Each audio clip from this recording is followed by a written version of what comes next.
What's happening? What's happening? What's happening? What's going on, people? What is going on? It is a Wednesday. That it is. It's a Wednesday. A Wednesday all day. I've had one of the things that I love about October or September. I said October because I drove by this guy's house today, right down the street, and he already has his Halloween stuff up. He has this huge, I'm talking, this thing is huge. It's got to be good 15, 16 feet. A couple of skeletons, huge, those big skeletons. He got those things out in his house already, in his front yard, already, September. But, I look at it and go, I guess I can't talk about him too much because this is my time of the season. That's my time of the season when the candy corn comes out. So all of stop it. So all those people who've got something bad to say about candy corn don't want to hear it. Don't even. Yeah, I even like the pumpkins. The pumpkin candy corns. I even like the pumpkins too. I usually get those more closer to Halloween than I do my candy corn. Candy corn starts in September. My pumpkin starts in October. Just saying. What's going on, people? How we doing, though? How are we doing? Yeah, dude literally, seriously, got the lights up. He got the lights up. Everything. He's somewhat look like he's starting into doing his whole yard. But right now he has those big, gigantic skeletons all throughout his yard. And it's September. Anyway, hey, I'm not hating on the man at all. Not hating on the man at all. We're gonna be fighting with this thing tonight. For some reason, my sensor is not working with this new phone that I got. And I don't know what's wrong with it. I'm going to have to go back up there and bug the dude at the, why is it saying I need a new sensor? That's good. Anyway, I'm going to have to go back up and bug the dude at the Verizon store. I'm not used to having a phone. Look, I worked for a company for 23 years. For 23 years, I had a company phone. I have never paid a phone bill. Ever. For 23 years, we had guys in our office that took care of the phones. If your phone broke, you take it in there, they fix it. Broken screen, they fix it. It's not working right or something going on. They do all of that stuff. For 23 years, that's what I had. And the minute I decided to say I retired, it was like, give us the phone. You got to go get your own phone. So I'm like everybody else now. I'm really now I'm really no different than your normal everyday guy. Because I've got to pay for a phone bill that I never had to do. Every company I've worked for, I've had a phone. I've never had to pay a phone bill ever, except for my wife. She had to pay for hers. Well, thank you, sir, on that retirement. Like I said before, I didn't go out like I wanted to. I didn't go out like I wanted. If I wanted, like I said, 67 is where I wanted to go out at. 67 was the goal. I had written it down. I had planned it through my 401k, the way I was just dumping money into the way I just started just literally dumping money into my 401k like crazy. That's what I planned for, man. But my kidneys had other plans. It was like, nope, you're retiring right now. So, but yeah, I'm good with it now. It took a couple of weeks really for it to sink in. That I knew that I was writing a letter, my resignation letter to the company, telling them that there's no way with my health condition that I could return to work. I forgot to bring my plaque down. They got me. We had a little party. They got me a plaque and all of that there type of stuff for being there for 23 years. That was pretty cool. So, but I've got to find something to do with myself. I've got to find something to do with myself. I can't just sit around, because I've been sitting around somewhat for the past year, waiting and trying to get better so I can go back to work. But then when we figured out there's no way that's going to happen, so now I got to think of something else to do. I don't know. Figure it out. Maybe I'll learn to play the piano or something. But hey, people, how are we doing tonight? It was a beautiful, it wasn't too hot and it wasn't too cold outside today. We're getting into the weather because I've got an Australian Shepherd, and he said the retirement is for the best man. Tomorrow is never sure. Yeah, you're right, bro. You're right. My dog, I got an Australian Shepherd, a miniature Australian Shepherd, and he looks like a little bear. That's how much hair he has on him. This is his time of year. And he goes out there and won't come in the house. During the summer, you can't get him outside. Can't get him out. But during the winter and about this time in the year, dude goes outside and I have to go get him just to get him in the house so he can come in the house to eat or get something to drink or water or whatever. But he loves this time of year. But it's been nice. Hey, I don't know how many of you guys have been keeping up with, I don't know if you know who Hannah Page is. Anybody know who Hannah Page is? I'm sure a lot of people probably have zero clue who she is. Rev, what are you talking about, right? So, Hannah Page is this white woman who decided to take the law into her own hands. If you know about her story, look it up. Her name is Hannah Page. Payne. P-A-Y, not Page, I'm sorry. Payne. P-A-Y-N-E. Look her up. So, she decided that there was an accident. She wasn't even involved in the accident at all. She decided to, and then certain things happened, and this guy got upset or got mad, and he left the scene. Black man. So Hannah decided, I'm going to follow him. So Hannah follows him and finds a way to box him in or stop his car or something like that. Hannah ends up pulling out her firearm, which come to find out she was a felon. But Hannah pulls out the firearm, and some way, somehow, you hear her story, it went off accidentally, but she shot and she killed this black man. Not only that, this was almost another situation like Trayvon Martin. Because Hannah actually called 911.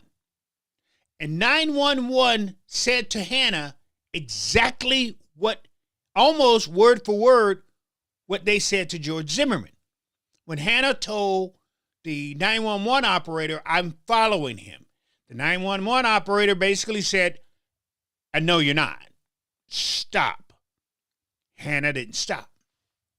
Hannah kept going, just like George Zimmerman.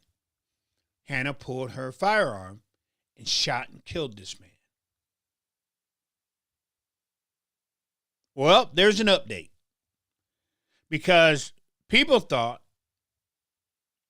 certain people thought that Hannah was in the right to shoot and kill this man, and they thought that she was going to get off.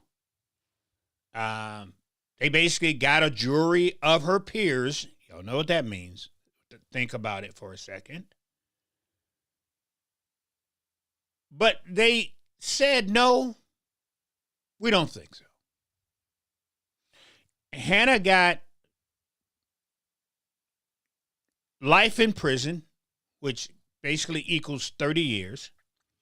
She got 8 years on the imprisonment of a citizen, and she got 5 years because she was a felon on her gun charges.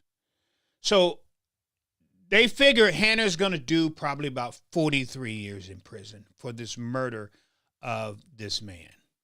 I don't know if you guys been keeping up with that or not, but that's pretty much what happened with Hannah, with everything. That's a good thing, and that's a good day with everything. Here's the thing. Here's the thing that always cracked me up, because I know the atmosphere. I know the atmosphere when it comes to in Rochester, and I know the atmosphere. I haven't been to Duluth. I'm going up to Duluth. I had an opportunity to talk to I'm gonna be right outside of Duluth is where I'm going. I'm not. I don't think. I'm gonna be. Well, I'm gonna be on Airbase. It's Airbase Road. It's this place on Airbase Road. It's not Duluth, but it's close to Duluth and somewhat. Anyway, so I don't really know the atmosphere in Duluth when it comes to Republicans, but I can guess because Republicans always lose also in Duluth. So I can pretty much, I don't know if it's as strong as it is in the Twin Cities in St. Paul. Let me see, Duluth area and the North Shore is favorable. The favorite place. Okay, yeah. I've never, and that's why I want to go. I want to go up to the North Shore. I've never been to the North Shore. Now I've been to Duluth because my wife's uncle lives in Duluth, and we would go up there every year for Thanksgiving. But I don't know the atmosphere, and if my wife's uncle is an indication to how people feel about the Republicans in Duluth, then I got a good idea. About Duluth, somewhat. So I'm not going to talk on Duluth because, like I said, I don't talk about a lot of things that I don't know about, because somebody could ask me a question and I'll be like, I have no clue. But yet I done ran off at the mouth about it. But I do know Minneapolis, South Minneapolis, Northeast Minneapolis, St. Paul. I know those. Those I know for a fact. I somewhat know St. Cloud. St. Cloud is another area that's getting to the point to where you say Republicans and they hold their nose. I say all of that to say this here. At some point in time, some leader in the Republican Party is going to have to come to grips with the fact that they don't ever win statewide, right? And a lot of times when it comes to statewide, they kind of get trounced. They get beat pretty bad. Correct? Correct. I mean, all the states and places, and the way everybody was so upset and in this whole nine, Trump did not win Minnesota. They didn't say, oh, he turned some counties this, he turned counties that, and he's this and he's that. Trump did not win Minnesota. So let's make sure y'all understand where I'm going with this. So from some of the noise that I've heard from this afternoon, with J.D. Vance being in town, if I was the Republicans, I would have said, don't come here. Do it from far. That's what I would have said. I would have been like, dude, you're screwing it up for us. Do it from afar. Because basically the only thing J.D. Vance coming, especially when it's been so close to midterms, right? It's so close, and then he comes here. And this is why I say Republicans are tone deaf statewide. Their base is tone deaf. I was reading some of the comments from Dusty, Dusty, the influencer for the Republicans who gets it wrong all the time. That's what I like about Dusty. I can go over there and always bet against Dusty and win. Because Dusty has zero clue. Zero clue. I like him. But you talking about somebody who gets it wrong all the time. That's him. So I'm reading some of the comments that he has on his page, and the base, his base that follows him, and they're calling the people crazy and lunatics and all of this here type of stuff. And I'm sitting here going, y'all just don't get it. You really don't get it. Because the more you do that, the more you pile on, the more you give the Democrats a reason to say, see, these are Republicans. These are what Republicans do. This is what Republicans say. This is how Republicans say. The more you do, the larger the gap gets.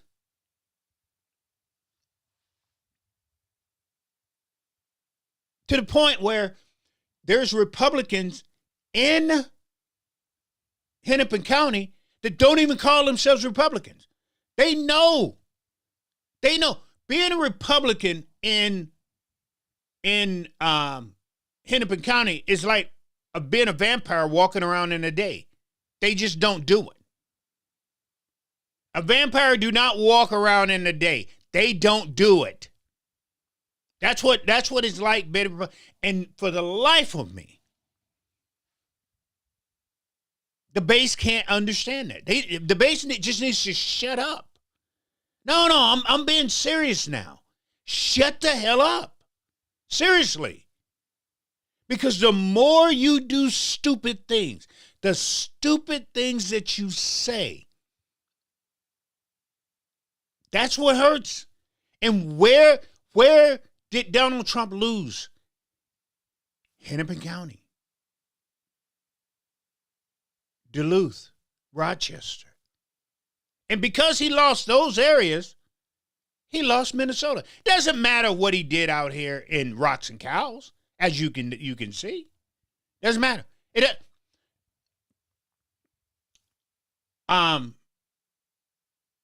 Royce White. Give you a perfect example of something. And people run around talking about, Royce he flipped this county or flipped this and flipped that. It didn't matter what he flipped. He got his butt kicked. Same with the governor's race.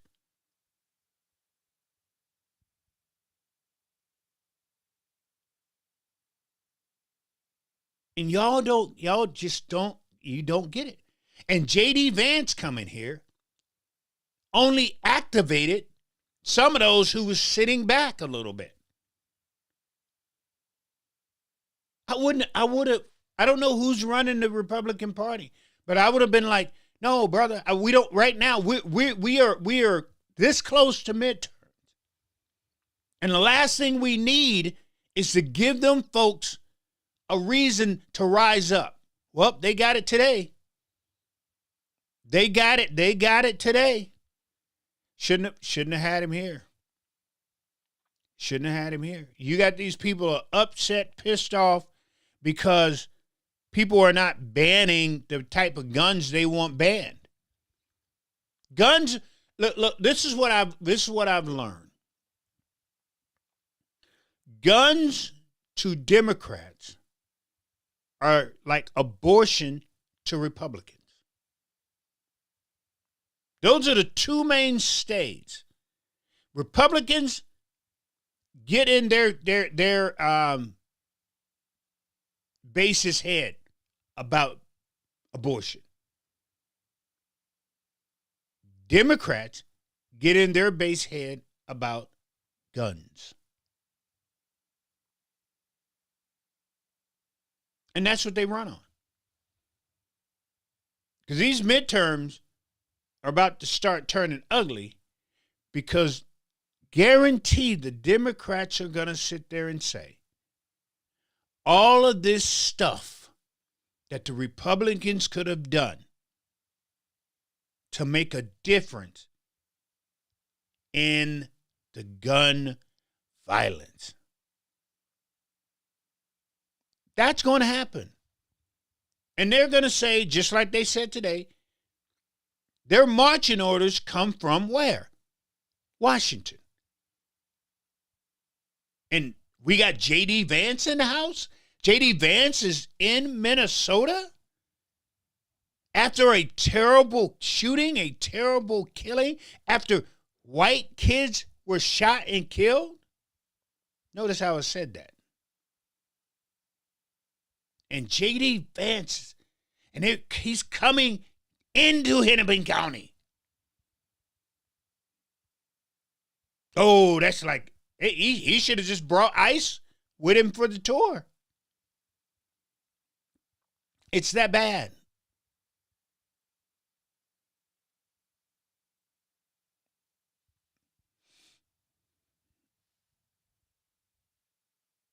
So they say that there's a chance if Steve Simon gets in this race and he runs as a Democrat, it's a wrap. Period, point blank.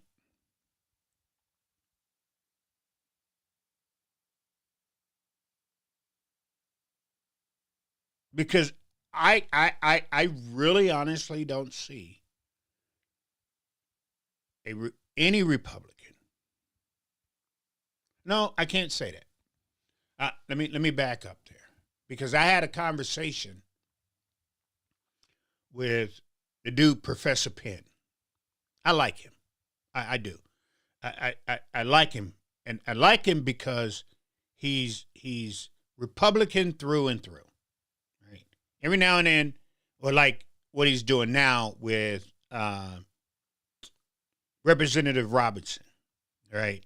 He don't like her, I guess, because she's got she works for a big firm, and it's globalist, and they use all of the key talking points on somebody. But I say that to say this.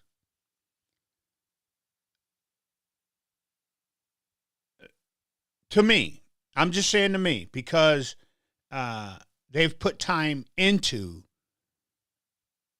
and some people know them, her.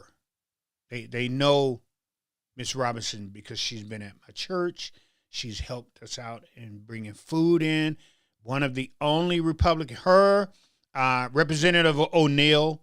I forgot her new name. She just got married. And a few other Republicans brought a lot of food into Hennepin County. They did.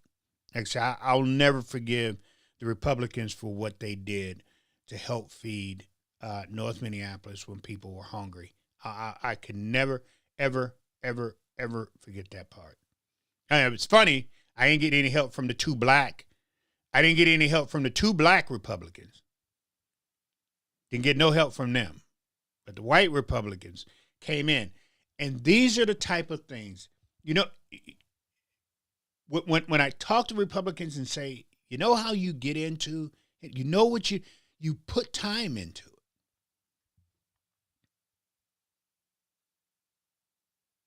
So anyway, I'm having a conversation with this dude, Professor Penn. And it's obvious Professor Penn don't like her, right?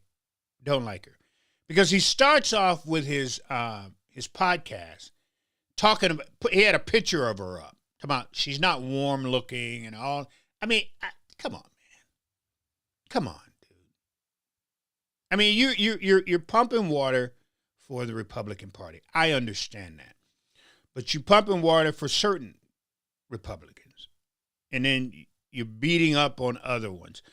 I believe she's the only one right now. I don't know this Philip dude. Matter of fact, I pretty much just started looking him up today because we was having that conversation, and then Chaz decided to throw him in there. It's funny, Chaz always think he needs to pull people into conversations. Anyway, so he comes into the conversation. So I just started looking into him. But here's my thing. Right? Especially when it comes to Hennepin County, especially when it comes to the black community. What the hell have you done? You ain't done anything. I haven't seen you. I haven't seen you at all. I don't even know who you are.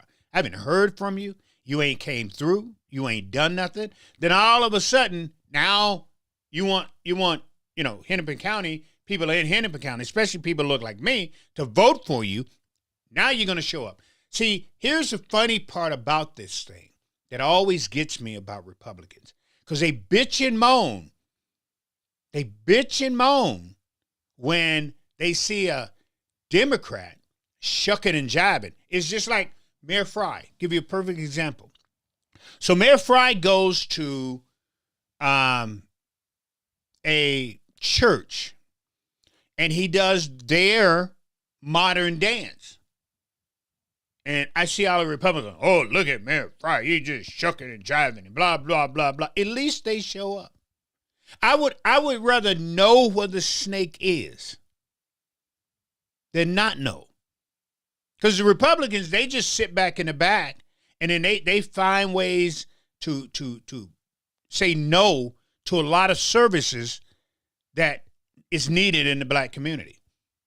Just like when they fought to make sure that these SROs, Republicans did, could fold kids up in pretzels. Yes, they did. Yes, they did. I made sure everybody in Hennepin County knew that.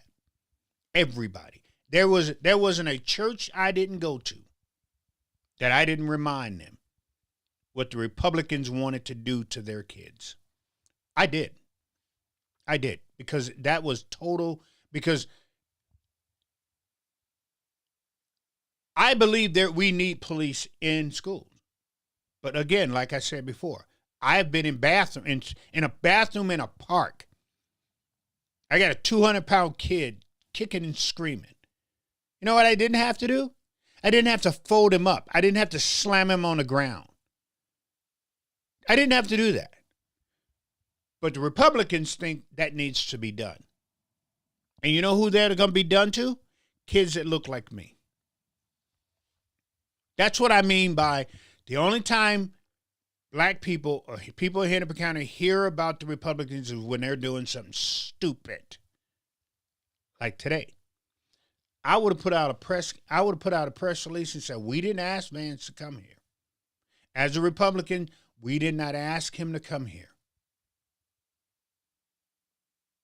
He came here on his own. It was his idea. Now, we may have asked him not to come because we know how important the midterms are coming up, and we want to try to win something. But with Vance coming here and people getting all upset, all crazy about this, it's going to be hard. It's already hard for us. You just made it harder. But the Republicans, number one, they don't listen to people to hear the truth. They get their butts kicked every year. Every year. You would think they would go, what is wrong? Well, you know what? Let's go talk to people. And let's listen to maybe why. Maybe something will trigger in us to make us do better. And then we can turn this thing around. That's never going to happen because they all think they know what they're doing, and they don't. They don't. They have zero clue. So Vance coming here to me. I'm just saying to me. And the scuttlebutt and what I'm hearing, wasn't a good picture. It wasn't a good look. It wasn't at all. At all. I'm just saying. I'm just saying. It wasn't a good look. And until the Republicans come up and start thinking and start actually putting two together and going, okay, where do we need? What do we need to do? What do we need to hit? Because I'm telling you, rocks and cows ain't doing it.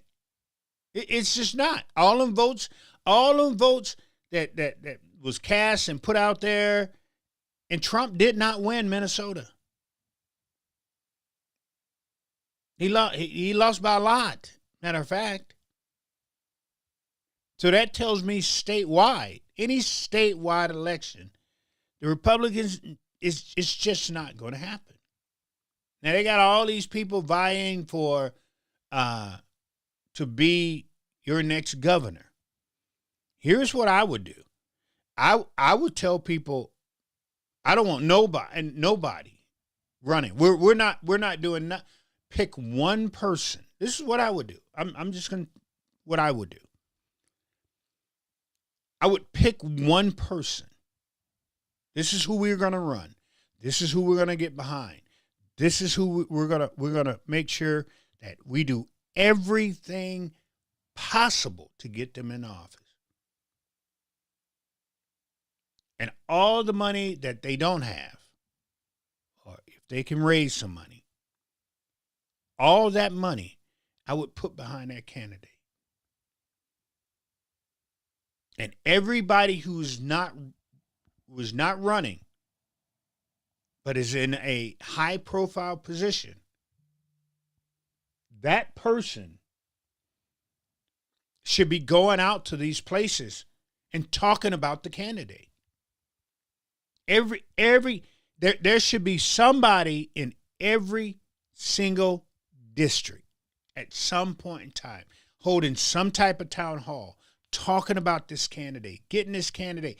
Then when that they finish there, the candidate needs to go in that district. They need to sit down, talk to these people, listen to people like they're normal, everyday people. Take off these phony politician hats and say, I'm just like you. I'm normal. I'm an everyday person. Period, point blank. I take my shoes off just like you do. I eat bowls of Fruit Loops. Some of us even eat cotton candy. The problem is a lot of these so-called legislators, a lot of these people you vote for, get into office and they're untouchable. They don't know what the everyday average person is going on happening with them anymore. Not only I look at it and say, should you be in Brainerd? Yeah. But you should be in the Kenwood district of Minneapolis. You should be in the Hawthorne district of Minneapolis. You should be over in Rice Street. You should go back to the days where you're literally standing on a corner with a microphone and a speaker, and you're talking to the people. You got to get so grassroots, it's not even funny. You got to be below the root. And if you can't do that, then there's no reason to run anybody. There is no, if you can't do half of what I just said, there is zero reason to run anybody.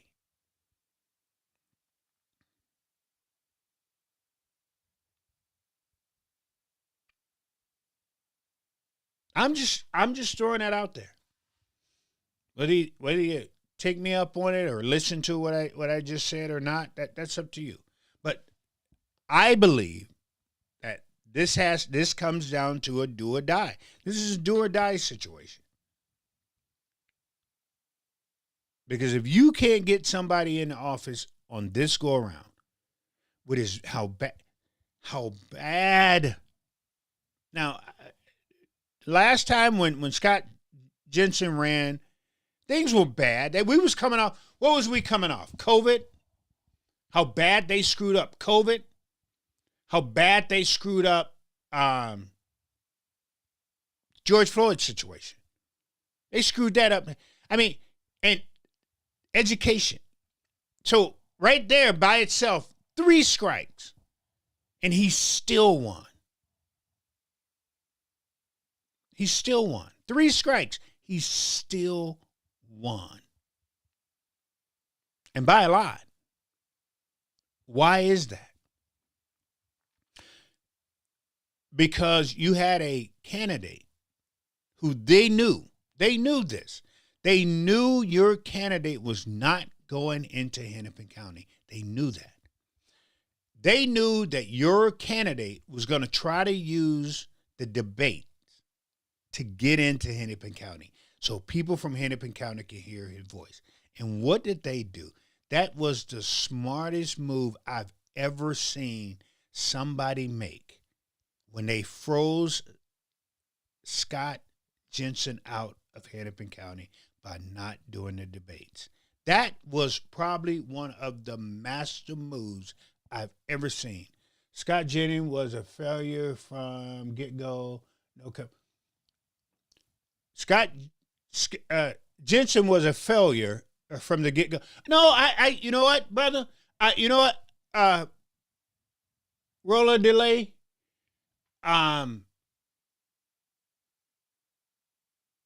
And I'm saying this because I believed in him, because I got behind Scott Jensen's ticket. I believe if he may, you're right, he may not have won. So I'm gonna say that. I'm gonna go with you. But I don't believe he was a failure. You know what I mean? When you, especially what I think is, I think the base scared Scott. That's what I think. To where Scott couldn't be himself, number one. Number two, one of the things that I said to Scott is, you can't talk all of this tinfoil hat crap that you talk out to the base. You know, rigged elections, cat little box crap, CRT. You can't go into Hennepin County with that because people in Hennepin County are smarter. No, seriously. You can say what you want, but they are.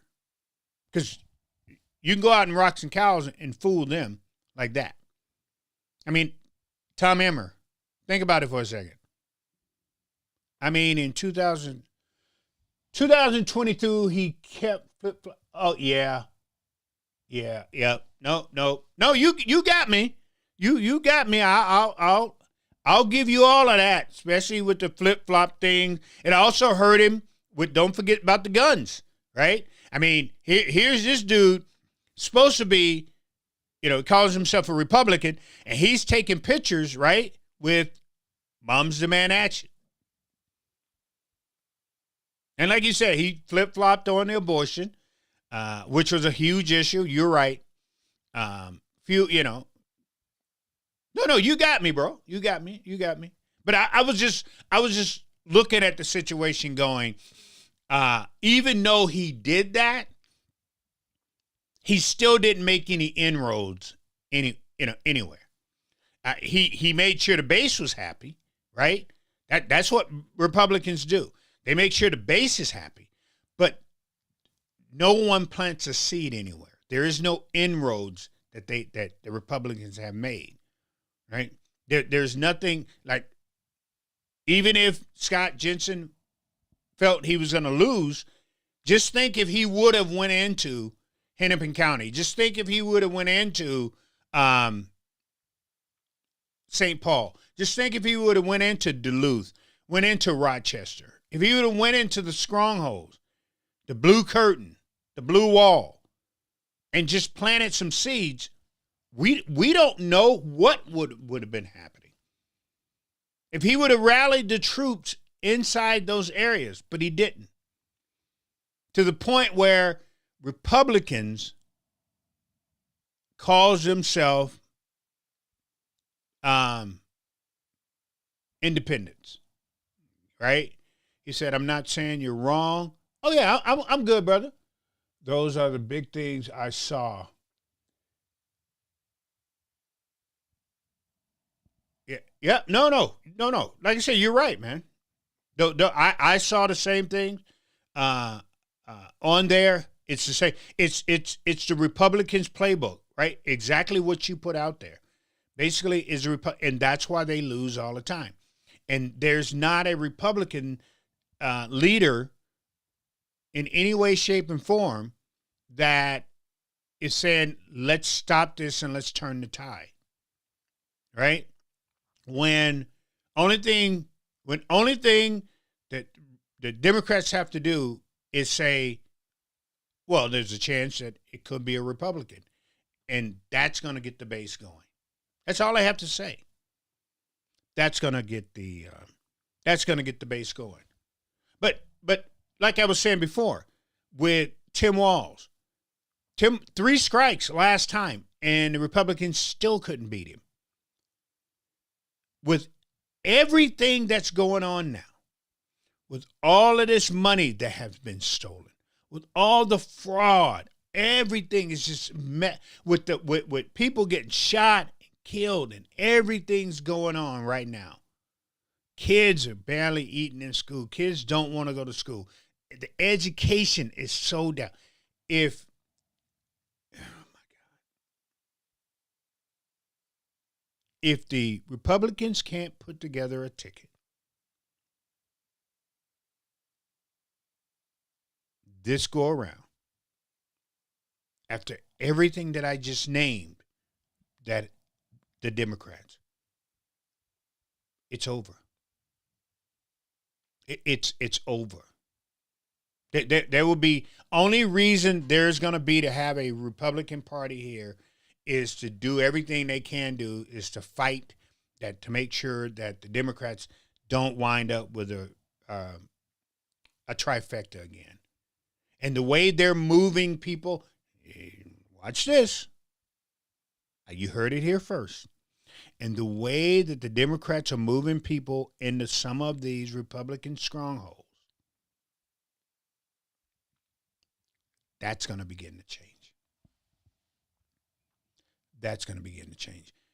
Because this is what I can tell you. Brooklyn Center is running out of room. And that's where all the Africans are. Not African American, but African. They're over there. And it's about time to pick some of those people up from that community and move them. They're just like the Somali community. Somali communities is the more they grow, the more they got to pick them up and put them in other communities. And they're putting them in a lot. Some of these people are going in some of these strongholds, especially in Anoka. Especially in Anoka. They're putting them in. They got some. Oh, and Big Lake. So in some of these here Republican areas, they are putting these people in there. And they're about to turn from red to somewhat purple. And the Republicans have nothing to play off of that. Nothing. So there's going to be a chance where they're going to be turning, especially the closer to the city you are, if it's a red district, watch what happens. Watch what happens.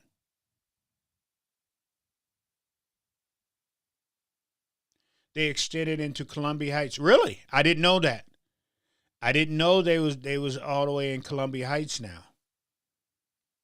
That I didn't know. I know St. Louis Park. I know Hilltop. That they've gotten Golden Valley. Oh yeah, Golden Valley is another one. That is, people are going to be going, oh my God. Yep, they're out in Coon Rapids. They're out in Hopkins, Burnsville. Watch, man. You can sit back and go, well, as long as I'm all the way out here, when I hear something with Stacy, that's when I know. That's when I'm going to say, I told you. I told you. I told you. Told you.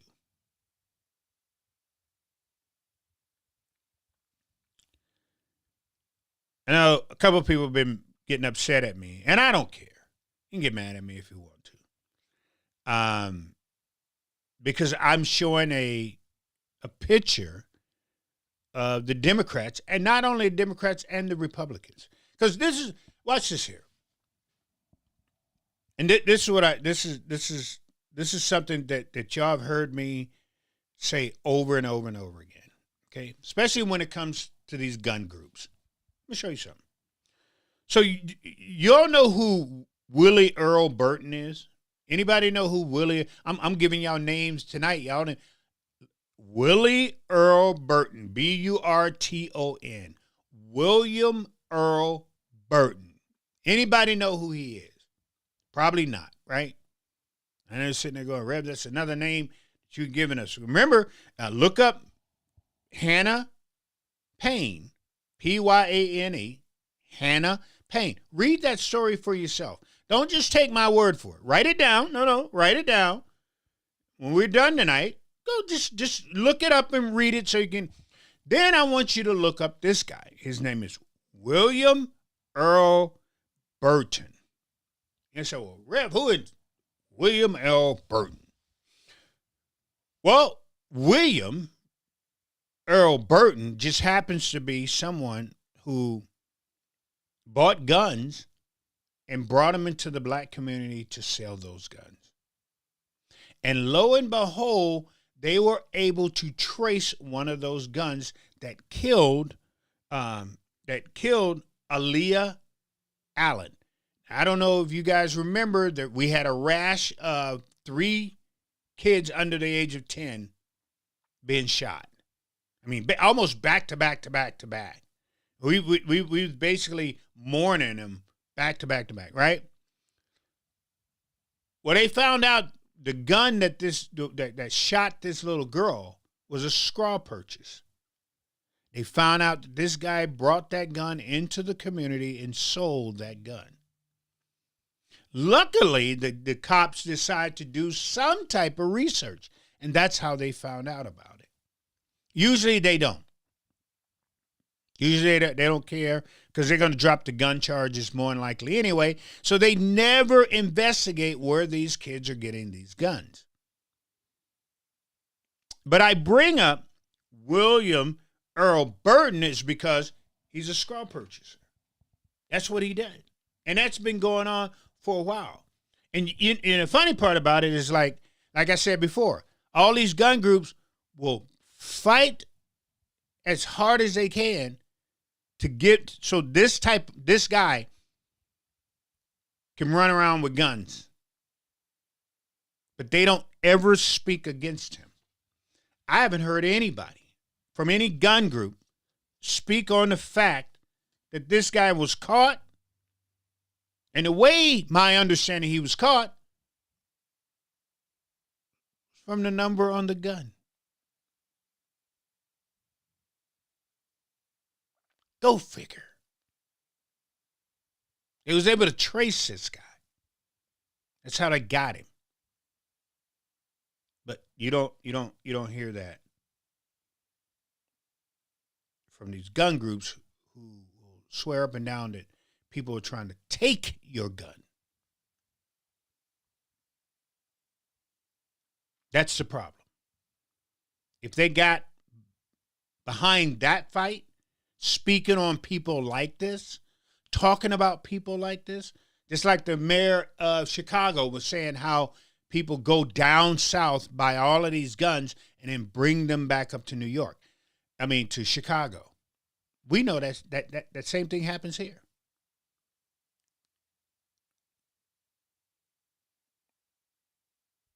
Truck pull up, the bed go down in the truck, and guns are sold.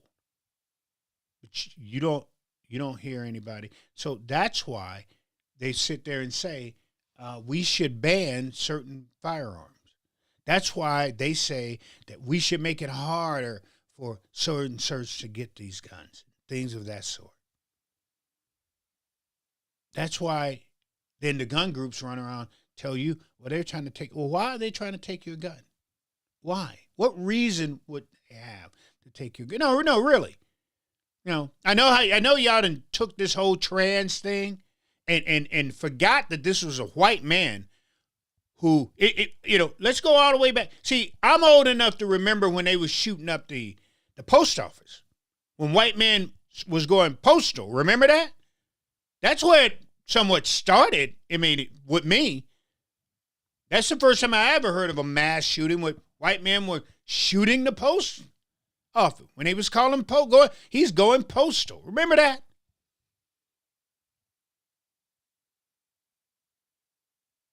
It wasn't mental illness back then. We didn't even hear about no mental illness. But now, instead of calling the shot and calling what it is, oh, it's mental illness. Oh, it's trans. I don't buy that, man. I don't. I don't buy that. But if we come together, and then, so the governor, who ain't never, Crime Watch. Yeah, somebody sent me a picture of the governor smiling in the face of a little black girl. Well, it was from the Crime Watch page, right? I go and look every once in a while. Well, I don't go there anymore because it's encrypted, and so I've kind of left that page alone. But they sent that to me, right? I didn't go looking for it, and I said to her, Shelley, we got to agree on something on this here post, on your post, that Tim Walz ain't never looked in a little black kid's face like that. That's a lie. That's Photoshop. But you got the mayor of Minneapolis, the mayor of St. Paul, and a few other mayors running around here talking about guns that they want to ban. And my push in this whole thing is, why ban that gun? Because the gun that's really wreaking havoc, like all get up, usually it's a 40 millimeter Glock with a switch on the back of it and a barrel on the end of it, and or an extended mag. But you don't hear them talking about that. You don't hear them saying a word about that. Tim Walz ain't called no special session for that 40 millimeter, for that Glock. And you ain't heard no word on that. Nor has our lieutenant governor. He ain't said nothing. And the district that this usually go down in, which is Jeremy Ellison, he done checked out. Jeremy is like, peace, I'm gone. I believe, just me, real quick. People have been upset because Jeremy Ellison basically checked out. He's still supposed to be over there in his district, city council member. But I believe Jeremy knows that area is just not going to get any better. I'm just saying. And he realized that he has to move on with his life and do something different. It's the same thing with me. When we moved there in 1996, right there, 2729 North 3rd Street, we built the brand new house. They knocked the house down and they built a brand new house, and we bought that house brand new house that they built. We moved in 1996. Murder-apolis happened in 97, 98, and 99, correct? Some of the worst violence Minnesota has ever. They were shooting every single. Matter of fact, we would not, my wife was not allowed to go down on go down on Lindell and Broadway. She was not allowed. And that was only 1, 2, 3, 4. It was only 4 blocks from my house because we lived on 26, right on 26. We lived right off 26. And Broadway, and we was on 26, ran this way. There was a street here, which was 4th. There was the big park, and then there was Lindell right behind that. So on the other side of the park was Lindell. You go down this way, you go to Broadway. You go down this way, you go to Lowry. You couldn't go forward because our house faced 94. And right across the street was this big wall. And you can look over 94. You can look over the wall onto 94. And then if you look across the street, there's a Holiday. If you ever going down 94 before you get to 26, the bridge that goes over to 26, look over to your left-hand side. That Holiday, I could see that Holiday from my kid's front window. But I lived there when Murder-Appolis was going on, we lived there. When the cops was chasing some dude they chased this dude across my yard. My kids and the other kids was in the yard playing kickball. You got this dude flying through the yard. Here's come 4 or 5 cops after him. They grabbed him at the wall, knocking him up on side his head. The kid's standing there watching this whole thing go down. I'm not kidding. But I believe that Jeremy Ellison just got tired. And everything I did, the Fairview Park, the first time that park had a computer in it, I was in Bloomington. I went to the Bloomington library. Because what I did for a living is I programmed security systems, card access system, installed them and everything. So I'm in the Bloomington library. I see all these white kids come walking in, and they go back in this back room. There's computers.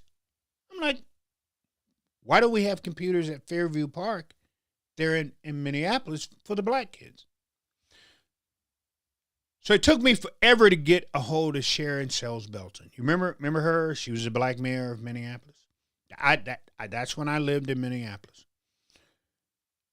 I finally got a hold of her, and I said, I want to put a computer. This is in 1997 when we had AOL. You remember AOL, the dial-up and the whole... Yeah, I put a computer in that park and start teaching kids how to log on to the computer at that park in the community. My cars got broken into. My house got broken into. They broke in our house one night when we were asleep. I fell asleep and I didn't turn on. I fell asleep. My wife will tell you the same story.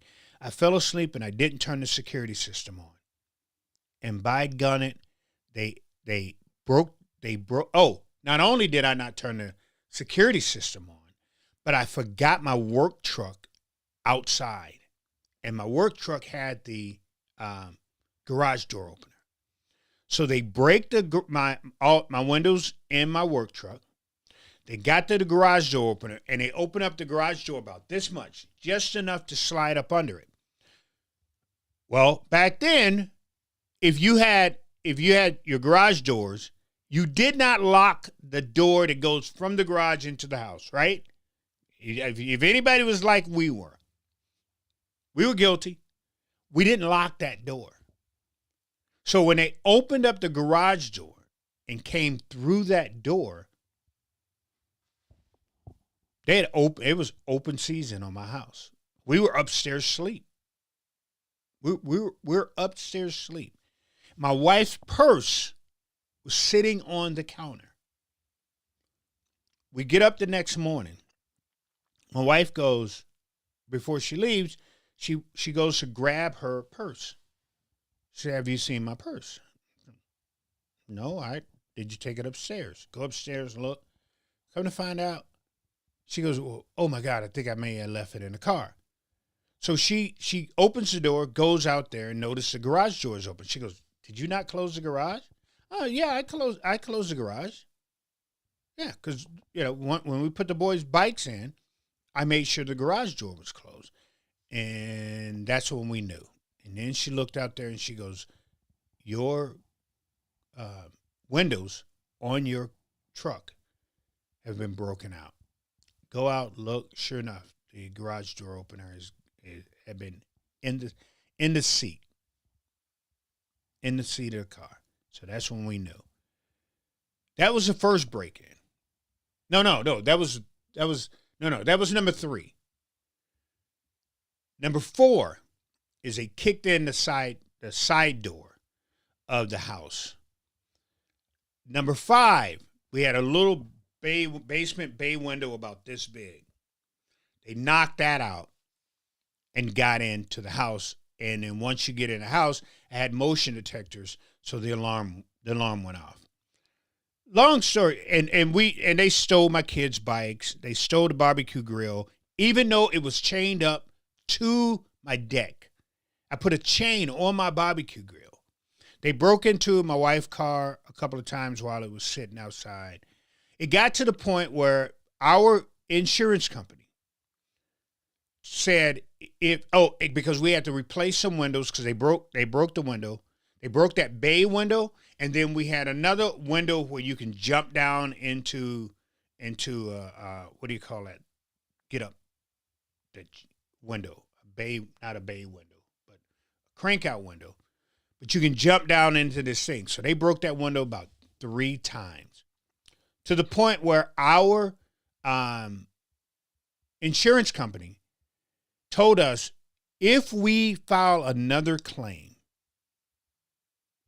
they're going to drop us.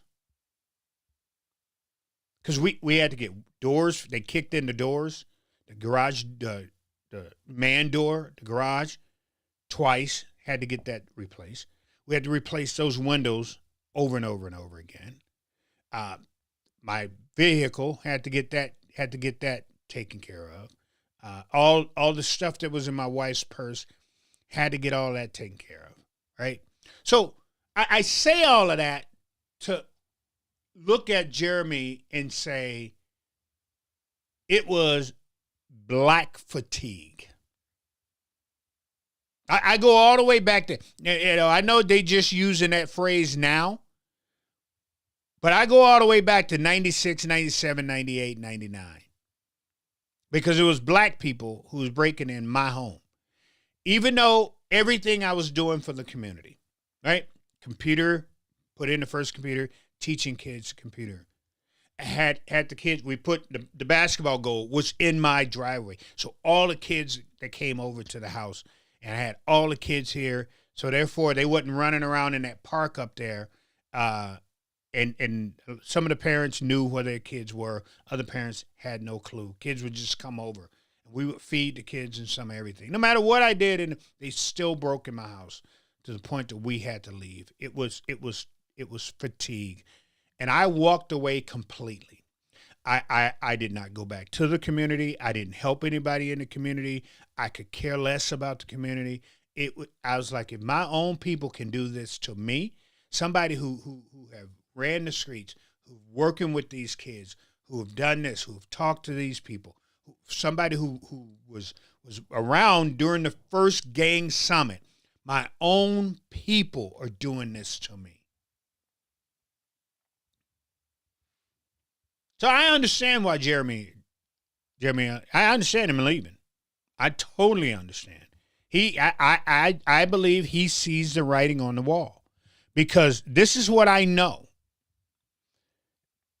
If the election turn out like I think it's going to turn out, and those white progressives, those idiots, elect the wrong guy into office,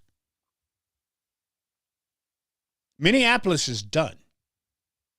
The black community in Minneapolis better call it a wraps. Period. That is flat out. I guarantee you. I can sit here and say, because the white progressives don't care about black people no more.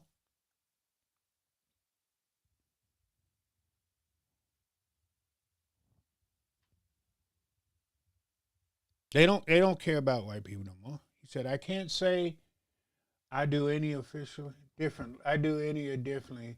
That's so. They don't care about black folks no more. And if you think the dude who they want in office, if that clan, that group cares about, y'all out your mind. You out your mind. Because they know black people are not socialists. Black people are not communists. Black people are in the heart and soul conservatives. We've always been. We started off conservatives. That's our start. That's our roots. No if, no ands, no buts. I know what the flip is. I know what the flip did. I know where, we can talk about Storm Thurmond if you want to. We can talk about Bull Connor. We can talk about all them racists. But at the end of the day, when it's all said and done, black people are conservatives.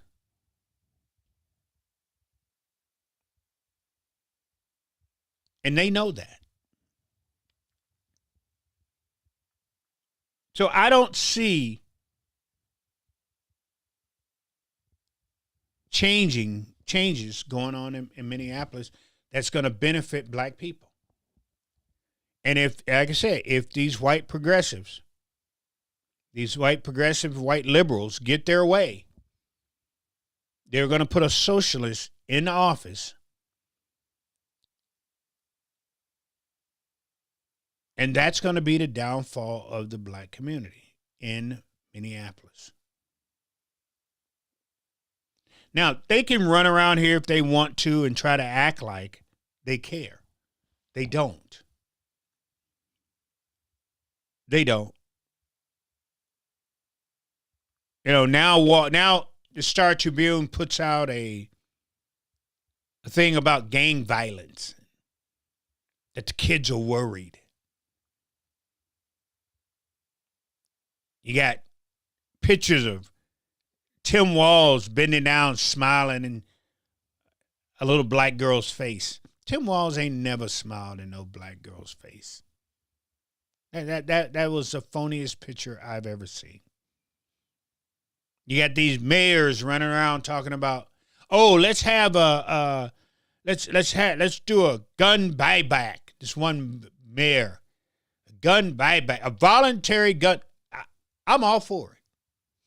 I'm all for it. The little $500 gift card that you're gonna give people for their firearm, I can match that. I've been looking for a 300 blackout. I have. Oh boy, have I not. 5.56. Boy, I wish they would. Talking about voluntary. I'll show up with probably $1,000 to $1,200. Pick up me a couple. Because if that's all you're going to give is $500, I'll double that. Don't give them your fire. I'll take that. I'll double that because I've been looking for one. But they calling for all of this here strict gun this and gun that and all this here type of stuff. I'm sitting there going, they had the trifecta. All them gun bills they just passed. Are you telling me none of those bills deals with what they want to do? Or I thought that's what they were doing the whole time they had the trifecta. I thought that's what they was doing the whole time they was writing up these gun bill, Ron Lass. Your gun bill guru, what did he mess up? Did Ron Last mess up? Did Representative Ron Last mess up somewhere? Because the gun bills you guys put out there, I thought all that money that Moms Demand and Protect Minnesota came into the black community and stole and took and then gave it to the Democrats. That's what happened. All that money, you tell me that money went to waste? It didn't conquer what you wanted? It didn't ban anything. You couldn't ban anything. That's what the problem is.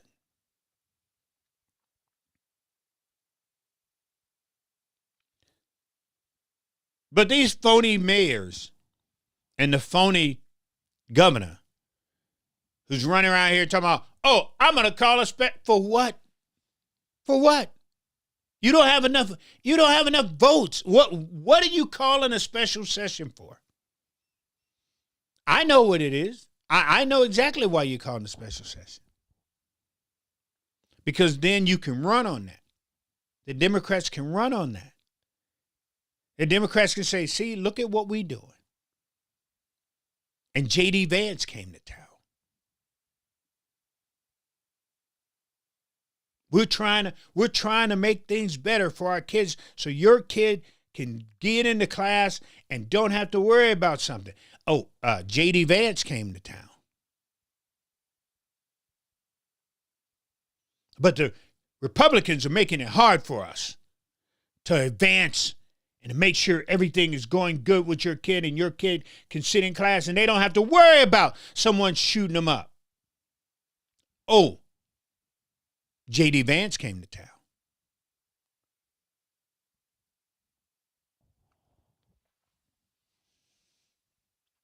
But again, I always think it's funny. They had 6 people shot. 1 person died in that same area. And y'all don't even probably know about that. Y'all don't know about that. See, because the white liberals and the white progressives see that as normal. There's no reason to talk about, again, a 16-year-old black kid and an 11-year-old black kid, both of them having guns. An 11-year-old pointed his gun at the 16-year-old. The 16-year-old got his gun and pointed it back at the 11-year-olds and shot and killed the 11-year-old. It's every day. No big deal. Black kids get shot and shoot each other every day. We don't have to worry about that. But when November rolls around, them Negroes better be in line enough to get their butt to the souls to the poll and make sure we stay in office. With all that's going on, you would think the Republicans would be like, let's go make a name for ourselves. Let's go clean our name up. Let's start at a barbershop. They could easily sit there and go, hey, what did Rev post today that they're having some type of community meeting or they're having some type of community picnic, barbecue, whatever. Because he's always posting where we could always show up and talk to the people and learn something and hear about what's going on. Let's do that. But they ain't got that sense like that. This is what I'm telling y'all.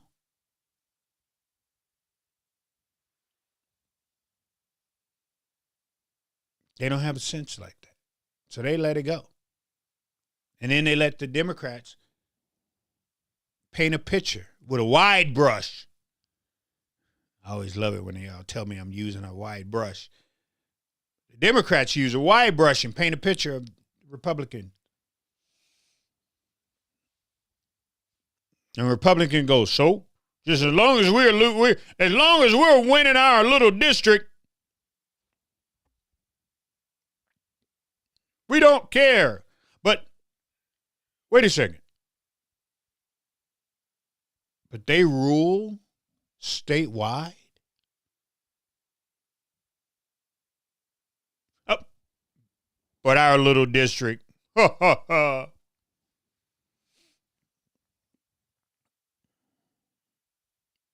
they rule statewide. They got the whole state. And Republicans are like, well, we're going to be happy with our little bitty district.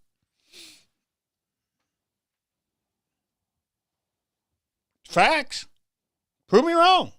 Like I said, if I said anything wrong tonight, other than, Roller got me.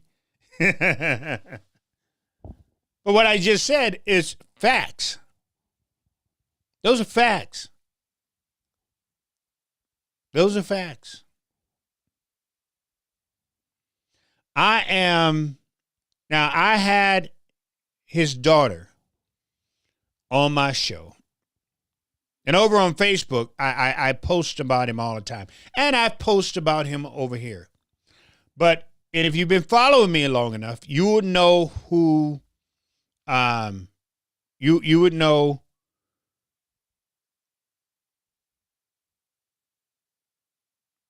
you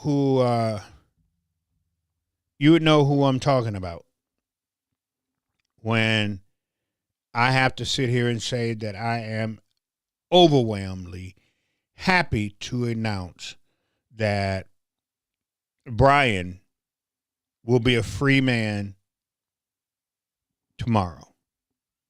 If y'all know who Brian is, Brian spent 20 plus years in jail for a crime he did not commit. Brian Harper spent almost 20 years in jail for a crime he did not commit. And hold on one second.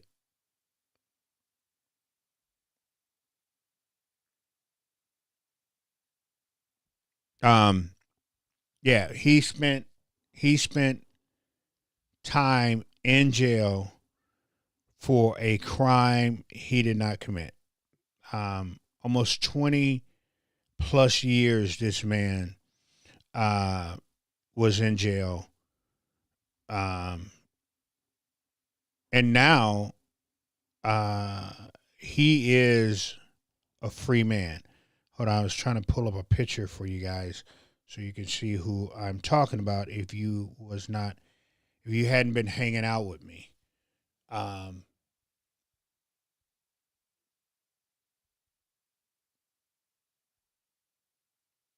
But the word came down that this man who has been in prison and who was railroaded by the Minneapolis Police Department. So let's make sure we understand that. So you will always wonder why people turn their nose up to the Minneapolis Police, and he's not the only one that's sitting in prison right now who was snake bitten by the Minneapolis Police Department. There are many of black men right now sitting in prison and have done 10 plus years because of the Minneapolis Police Department, and so that's why you wonder, like I said, a lot of times when the pendulum swings too far this way, when it swings back, it's going. And people always wonder, how did Mary Moriarty get into office? Mary said, I'm going to hold the police accountable. That's all she said. And she got in office for that reason. No, they didn't care what her policy was. Didn't matter. Don't matter. We don't care. I don't care. Mary could have shot somebody on Broadway and wouldn't have lost any votes. It's true. Anyone outside of Hennepin County hates her. Y'all talk about her all the time. Y'all hate her like no tomorrow. When she says she wasn't running no more, people outside of Hennepin County wanted to throw a party. People inside Hennepin County was like, oh, hell no. No, you're not going anywhere. You're not going anywhere. Because even though she fell short on the Ricky Bell cop, they was still loving her because she went after, because anybody else wouldn't have even done that much. That's why they love Mary so much. Because so many black men right now are sitting in prison. And Mary said that's not going to happen. Even though, I understand. Mary's done some things that even I cringe on. Even I cringe on those things.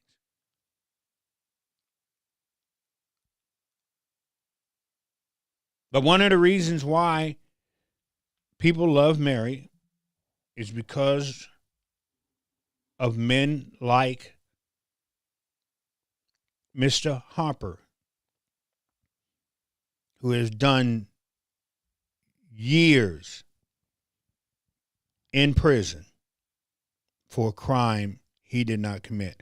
My understanding with his daughter, she put it out, a very, very simple, where's that at? A very, very simple message.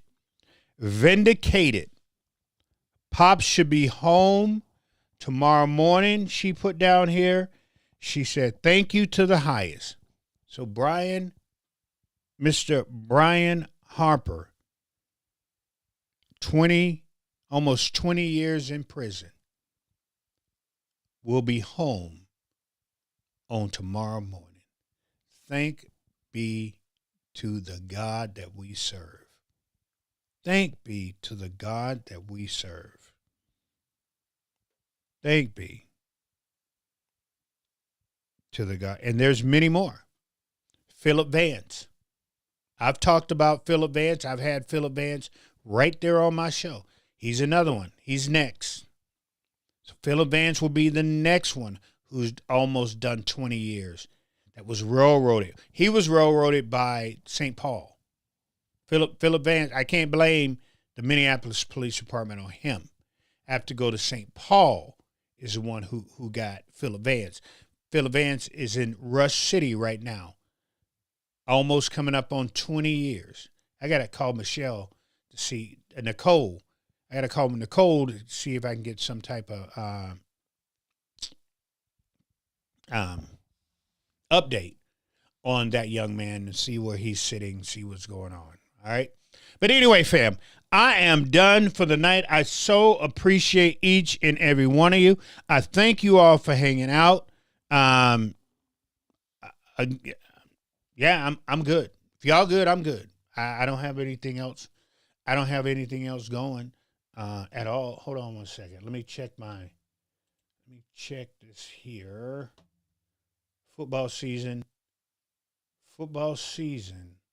Oh, what do we got here? Adam Thielen's son. Oh, so have y'all seen that video of Adam, is his name Thielen? Adam Thielen, is that his name? Y'all seen that video of his wife driving around with their kids just bouncing all around? And then the dog, Airbag, hello, is in the front seat. Y'all seen that video?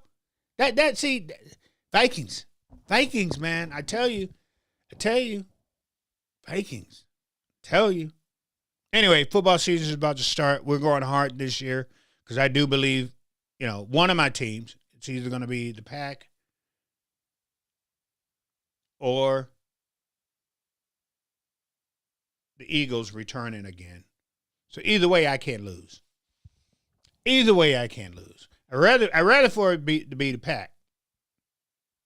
Right? I'd rather for it to be them dudes right there. But if those dudes right there get back, I'm not going to cry.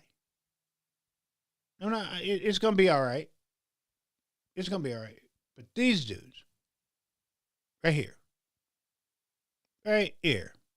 those dudes, that's what's got to, anyway, let's end the night like we always end the night, realizing and understanding that we serve a mighty, awesome God, a God that no matter what you do, how you do it, when you do it, God's going to clean it up for you. Only thing he wants is your heart, your mind, your spirit, and your soul. And if you can really, truly turn those things over to him and let God be your ladder, let him be your road, let him be your footsteps, I can tell you right now, this is not what I'm thinking. This is what I know. He will do it for you. He will turn it around. He will make it good. I know. I promise you that. But you got to be really, really willing to lay everything on the line and give it up and say, it's all yours. I'm going to do what you tell me to do and how you tell me to do it. And everything's going to be all right. I know that. Trust me. Look. If y'all, like I told you, if y'all only knew, I tell you a little bit, but if y'all only knew what my wife and I have been through because of my diagnosis, if you only knew, because I've lost, when I first started, when I really got sick at the end there, when I finally said, I'm going to do the dialysis, I was 253 pounds. 253 when I started. When I walked in, when we walked into the kidney doctor's office, and I said, I give up. I don't want to be this sick anymore. And when we walked in there, and I got on that scale, it was 250 something. I weighed 208. When I got on the scale this morning, I weighed 208. I got suit pants that I had I literally pulled out and can fit again. I got other ones that I can wear them. I'm just gonna be looking baggy. I'll be looking like we walked around in the 90s. I don't know how y'all dressed in the 90s, but we dressed bigger clothes in the 90s, right? They wasn't. No, we had our pants up, right? But they were bigger. Everything that we wore was bigger. But we had our pants up. Our underwear wasn't showing in the 90s. We wasn't filthy, right? We didn't walk around filthy. We didn't walk around in 90-degree weather in hoodies with ski masks. That's right. These kids these days are lost. But anyway, and I say all that to say that I was that sick, and I lost weight so fast that even the doctors were like, you got to drink protein, you got to do this, you got to do that. I was losing weight every single day, pretty much. Every single day, pretty much, I was losing weight. And even though we went through that, and it was painful, it hurt. I was so sick that on days I could not literally get up. I still, no matter what, I still believe God was going to make everything. And I still believe that today. Even though I sit here right now and I'm waiting on a kidney, I'm waiting on them to call me so I can have a transplant. And the machine is what's keeping me alive right now today. I'm still good, though. I'm still good. I still believe in the same God that I believed in before I got sick, while I was sick, and even up to the day. I still believe in that God. I still believe that God's going to make everything okay. I don't worry about anything anymore.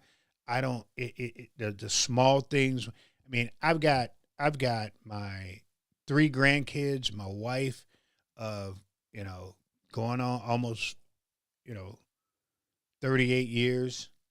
My dog, I don't know where he at. He was in here. I was going to show him to you. I got nothing to worry about, man. And I get to come over here and run off at the mouth with you guys. And I get to meet awesome people from, online.